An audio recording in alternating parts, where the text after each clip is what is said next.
আসসালামু আলাইকুম। এটিএন বাংলা সংবাদে সবাইকে স্বাগত জানাচ্ছি ফাতিহা শাফি।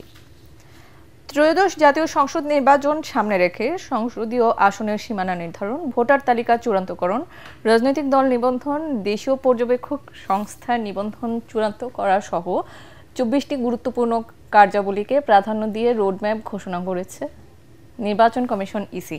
কমিশনের সিনিয়র সচিব আক্তার আহমেদ এ রোডম্যাপ ঘোষণা করেন। ঘোষিত রোডম্যাপ অনুযায়ী ত্রয়োদশ জাতীয় সংসদ নির্বাচন অনুষ্ঠিত হবে ২০২৬ সালের ফেব্রুয়ারি মাসের প্রথমার্ধে। তার ২ মাস আগে ঘোষণা করা হবে তফসিল। চলমান পরিস্থিতিতে আইন শৃঙ্খলা নিয়ে শঙ্কা আছে কিনা জানতে চাইলে ইসি সচিব বলেন, এটি দেখার দায়িত্ব স্বরাষ্ট্র মন্ত্রণালয়ের। ইসির কাজ নির্বাচন আয়োজন। কোনো কেন্দ্রে সিসি ক্যামেরা লাগালেও তা স্বরাষ্ট্র মন্ত্রণালয় তদারকি করবে বলে জানান আক্তার আহমেদ। আমরা কি শুরু করতে পারি?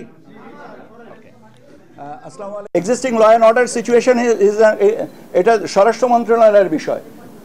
আমাদের বিষয়টা হচ্ছে যে নির্বাচন সংক্রান্ত কার্যক্রমগুলো এগিয়ে নিয়ে যাওয়া। আপনি আমাকে নির্বাচন সম্পর্কিত যে কার্যক্রম বলেন, আইন শৃঙ্খলা পরিস্থিতির ব্যাপারে আপনি স্বরাষ্ট্র মন্ত্রণালয়ের স্বরাষ্ট্র সচিব বা ওনাদেরকে জিজ্ঞেস করেন। রাজধানী সেগুনবাগিচা থেকে আটক করা হয়েছে আওয়ামী লীগ সরকারের সাবেক মন্ত্রী লতিফ সিদ্দিকীকে। ঢাকা রিপোর্টার্স ইউনিটিতে মঞ্চ ৭১ নামে একটি সংগঠনের অনুষ্ঠানে যোগ দিতে আসলে লতিফ সিদ্দিকী সহ আওয়ামী লীগ কর্মীদের অবরুদ্ধ করে রাখে জুলাই যোদ্ধারা।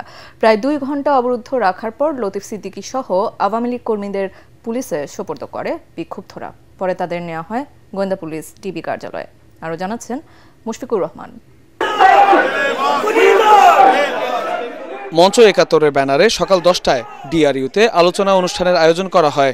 এতে অতিথি ছিলেন আওয়ামী লীগের সাবেক মন্ত্রী লতিফ সিদ্দিকী। এ সময় জুলাই যোদ্ধার ব্যানারে বেশ কয়েকজন অনুষ্ঠান স্থলে এসে অতিথিদের অবরুদ্ধ করে রাখে। অবরুদ্ধকারীদের দাবি, আলোচনা সভার আড়ালে ষড়যন্ত্র করছিলেন তারা। আমরা প্রজন্ম ৭১-এর নেতৃবৃন্দকে অনুরোধ করেছি, আপনারা প্রোগ্রামটা স্থগিত করে দ্রুত এখান থেকে চলে যান। কিন্তু আপনারা এখানে সাক্ষী মিডিয়া কর্মীরা, তারা আমাদের জুলাই যোদ্ধারা যখন ভিতরে ঢুকেছে তখন তারা আমাদের উপর চড়াও হয়েছে। আমাদের একাধিক জুলাই যোদ্ধা হেনস্থা এবং আহত হয়েছে। তারা আমাদের ঘটনা কাজ করে এই ঘটনাটাকে অন্যদিকে ভিন্ন খাতে প্রভাবিত করার জন্য এই কাজ করেছে। আমরা সাংবাদিকদের কাছে আজকে আনুষ্ঠানিকভাবে ক্ষমা চাচ্ছি। এই মব যে সৃষ্টি করেছে তাকে অবশ্যই আমরা আইনের আওতায় নিয়ে আসবো ইনশাআল্লাহ। পুলিশ এসে অবরুদ্ধ ব্যক্তিদের আটক করে নিয়ে যায় থানায়। পরবর্তী সময়ে আইন অনুযায়ী ব্যবস্থা নেওয়া হবে বলে জানায় পুলিশ কর্মকর্তা। ধর্ম নিয়ে কটূক্তি করায় আওয়ামী লীগের আমলে মন্ত্রিত্ব হারান লতিফ সিদ্দিকী। মুশফিকুর রহমান, এটিএন বাংলা, ঢাকা। ঢাকা বিশ্ববিদ্যালয়ে কেন্দ্রীয় ছাত্র সংসদ ডাকসু নির্বাচনের ১০ দফা ইশতেহার ঘোষণা করেছে জাতীয়তাবাদী ছাত্র দলের প্যানেল আবিদ হামিদ মায়েত পরিষদ।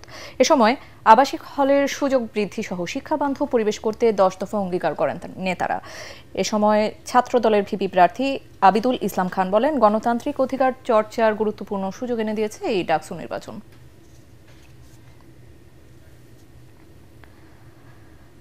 মুক্তিযুদ্ধের বিরোধিতাকারী রাজনৈতিক দল এখন গণতন্ত্রকে ব্যাহত করতে চায় বলে অভিযোগ করেছেন বিএনপির স্থায়ী কমিটির সদস্য হাফিজউদ্দিন আহমদ। জাতীয় প্রেসক্লাবে মুক্তিযোদ্ধা দলের প্রতিষ্ঠাবার্ষিকী উপলক্ষে আলোচনা সভায় তিনি বলেন, নানা অগ্রহণযোগ্য দাবি তুলে ওই দলটি নির্বাচনকে বিলম্বিত করতে চায়। হাফিজউদ্দিন আহমদ দাবি করেন, পিআর পদ্ধতি বাংলাদেশের মানুষের কাছে গ্রহণযোগ্য নয়। জনপ্রিয়তায় ভীত হয়ে কিছু দল বিএনপি ঠেকাও অবস্থান নিয়েছে বলে মন্তব্য করেন তিনি। পিআর তো বাংলাদেশের মানুষ চেনেই না, বিদেশি কনসেপ্ট। এইসব কথা কেন বলে তিনটি দল? একটি হলো জামাতে ইসলামী, অপরটি হলো এখনো রেজিস্ট্রেশন পায় নাই সদ্য সাবালকের দল এনসিপি, অপরটি হলো চরমনায় পীরের দল। স্বাধীনতার যুদ্ধের সময় তা কোথায় ছিল? এনসিপির তো এখনো জন্ম হয় নাই, তখনও জন্ম হয় নাই। জামাতে ইসলামী করেছে বিরোধিতা।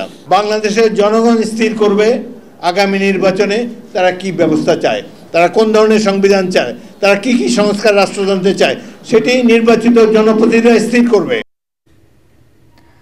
দেশে সব ইঞ্জিনিয়ারিং বিশ্ববিদ্যালয়ে চলছে কমপ্লিট শাটডাউন কর্মসূচি। বন্ধ রয়েছে ক্লাস সহ একাডেমিক কার্যক্রম।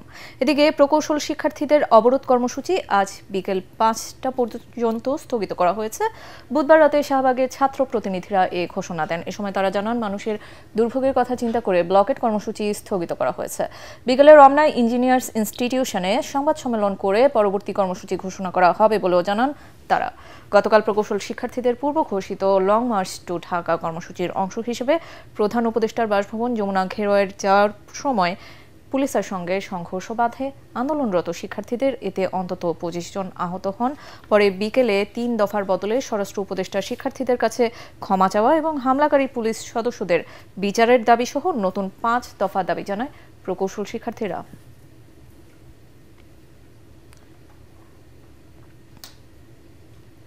একটি ঘোষণা। এটিএন বাংলার নাম ব্যবহার করে সাংবাদিক পরিচয়ে কতিপয় ব্যক্তির বিরুদ্ধে সংবাদ সংগ্রহের নামে দেশের বিভিন্ন স্থানে চাঁদাবাজির অভিযোগ পাওয়া যাচ্ছে। এ ধরনের চাঁদাবাজ ও ভুয়া নাম ব্যবহারকারীদের নিকটস্থ থানায় সোপর্দ করার জন্য অনুরোধ জানাচ্ছে এটিএন বাংলা কর্তৃপক্ষ।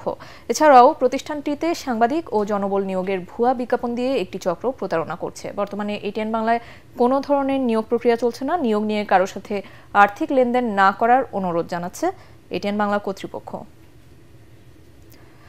পরবর্তী সংবাদ দেখার আমন্ত্রণ জানিয়ে এখনকার মতো শেষ করছি। এটিএন বাংলা সংবাদ ইউটিউবে দেখতে ব্রাউজ করুন, youtube/ATN Bangla News। সাথে থাকার জন্য ধন্যবাদ।